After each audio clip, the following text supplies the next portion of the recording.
បាទបងប្អូនថ្ងៃនេះមុខម្ហូបមួយមុខនេះគឺសម្រាប់អ្នកដែលចូលចិត្តរសជាតិបែបស្រាលណាបងប្អូន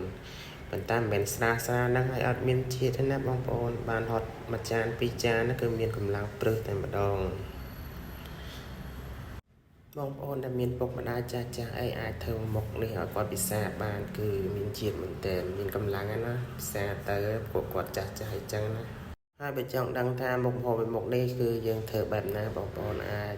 ទស្សនាពីដើមរហូតដល់ចប់បានហើយមួយមុខនេះគឺឈ្មោះថាស៊ុបត្រាវត្រីឆ្កោបបងប្អូន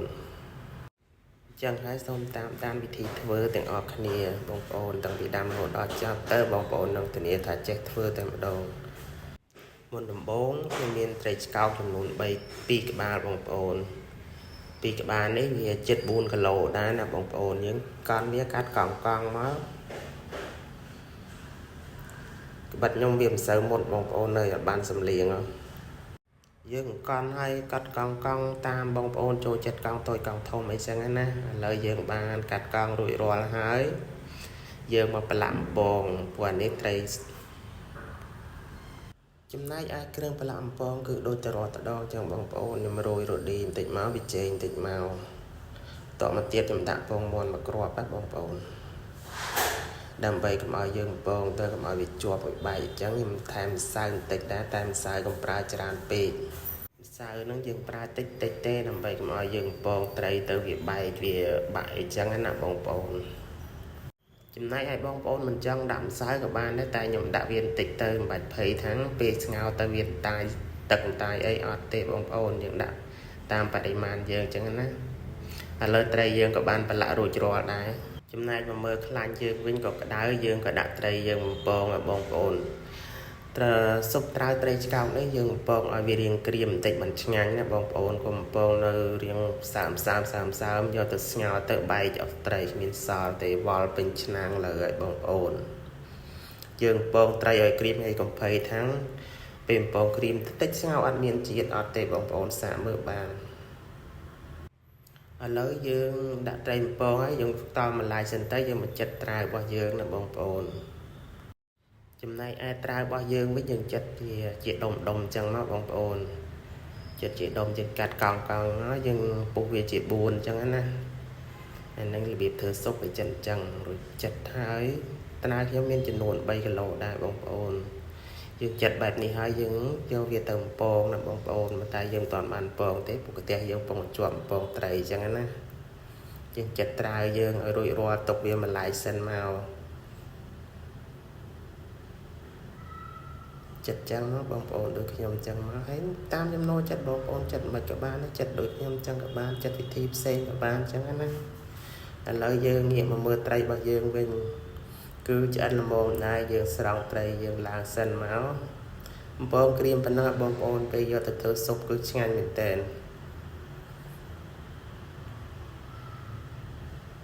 បងក្រៀមដូចខ្ញុំប៉ុណ្ណឹងមកគឺឥឡូវយើងបានបំពងត្រីយើងរួចរាល់ហើយយើងមកបំពងត្រាវយើងម្ដងក៏ត្រាវក៏យើងបំពងឲ្យក្រៀមដូចគ្នាដែរបងប្អូនតែកុំឲ្យតែខ្លោចណា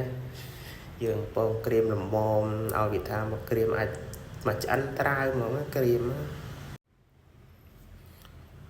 ឥឡូវយើងកូរវាបន្តិចទៅបងប្អូនយើងត្រាវយើងរៀងច្រើនដែរកុំឲ្យវាជាប់បាតអញ្ចឹងណាឥឡូវត្រាវយើងក៏បានឆ្អិនរួចរាល់ដែរយើងក៏ស្រង់វាទុកម្លាយសិនមកយើងស្រង់ត្រាវយើងឲ្យបានពងទុកម្លាយសិនមកបងប្អូន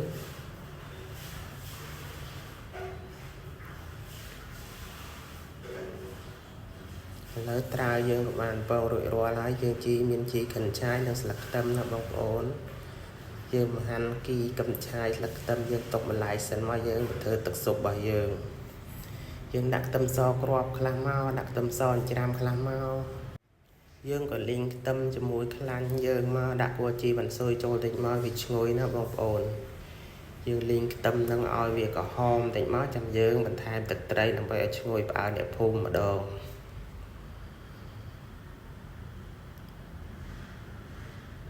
ឥឡូវខ្ទឹមយើងបានឈ្ងុយហើយយើងដាក់ទឹកត្រីយើងចូលមកត្រីតាមចំណង់ចំណូលចិត្តបងប្អូនគឺតាមបរិមាណសម្លយើងអញ្ចឹងតិចច្រើនយើងដាក់តាមហ្នឹងមកលៃតាមហ្នឹងមកបងប្អូនបន្តមកទៀត ខ្ញុំក៏ថែមទឹកបន្តិចកុំឲ្យវាខ្លោចហើយក៏យើងដាក់គ្រឿងយើងបន្ថែមទៀតមកបន្តមកទៀតខ្ញុំបន្ថែមម្រេចបងប្អូនម្រេចយើងដាក់ចំណូលចិត្តយើងមកចូលចិត្តប៉ុណ្ណាដាក់ប៉ុណ្ណឹងមកបន្តមកទៀតខ្ញុំបន្ថែមប្រេងខ្យងបងប្អូនខ្លះគាត់ចេះឆ្ងល់សួរខ្ញុំថាមិនស្លទឹកខ្ញុំចូលចិត្តប្រើប្រេងខ្យងបងប្អូនប្រើប្រេងខ្យងធ្វើឲ្យទឹកស៊ុបយើងវាឈ្ងុយអញ្ចឹងណាប៉ុន្តែប្រេងខ្យងនេះក៏គេមិនចេះតែប្រើណាបងប្អូនគេប្រើដោយសម្លដោយមុខម្ហូបអញ្ចឹងដែរណាបងប្អូនបន្តមកទៀតគឺអ្វីដែលខ្វះមិនបាននោះគឺទឹកស៊ីអ៊ីវបងប្អូនគឺស៊ុបត្រីឆ្កោកត្រាវត្រីឆ្កោកនេះគឺ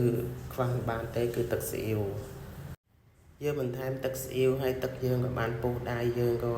ដាក់ស្ករប៊ីចេងចូលមកបងប្អូនតាមចំណូលចិត្តអញ្ចឹងណាមានស្ករមានប៊ីចេងម្សៅស៊ុបអំបិលអញ្ចឹងណាប៉ុន្តែម្ហូបនេះគេអត់យករសជាតិដិតពេកណាបងប្អូនរសជាតិបែបរៀងស្រាលទេមិនតែស្រាលឲ្យមានជាតិមិនមែនស្រាលអត់ជាតិទេណាបន្តមកទៀតយើងក៏ដាក់ត្រាវដែលបានពងចូលយើងដាក់ត្រាវមកពុះហើយចាំយើងដាក់ត្រីចូលឥឡូវសម្លយើងក៏បានពុះដែរបងប្អូនបន្ទាប់មកទៀតខ្ញុំដាក់សាតេបន្តិចដែរបងប្អូនបន្ថែមសាតេបន្តិចយកក្លិនវាឈ្ងុយអញ្ចឹងណាបន្តមកទៀតយើងក៏ចាក់ត្រីយើងចូលត្រីយើងដែលបានពងរួចរាល់ណាប៉ុន្តែចាក់ចូលយើងក៏ដាក់យូរពេកទេបងប្អូនយើងដាក់តាមអំពុះអីបានហើយពុះមុខម្ហូបនោះយើងបាច់ងាស់យូរទេតែបើបងប្អូនធ្វើបែបរៀងតិចងាស់រៀងអំពុះពីអំពុះទៅបន្តមកទៀតខ្ញុំក៏ថែមអ្វីដែលមិនអាចខ្វះបាននោះគឺទឹកប្រេងល្ងបងប្អូនមុខម្ហូបនេះអត់ប្រេងល្ងអត់បានទេណាបងប្អូនគឺវាដូចបាត់បង់រសជាតិអីមួយយ៉ាងអញ្ចឹងណាបន្តមកទៀតយើងក៏ដាក់គល់ខ្ទឹមដើមវាឆាយដែលយើងបានហាន់រួចរាល់ហ្នឹងបងប្អូននឹងខ្ទឹមអំពងមកជាការស្រេចសូមអរគុណជម្រាបលាបងប្អូន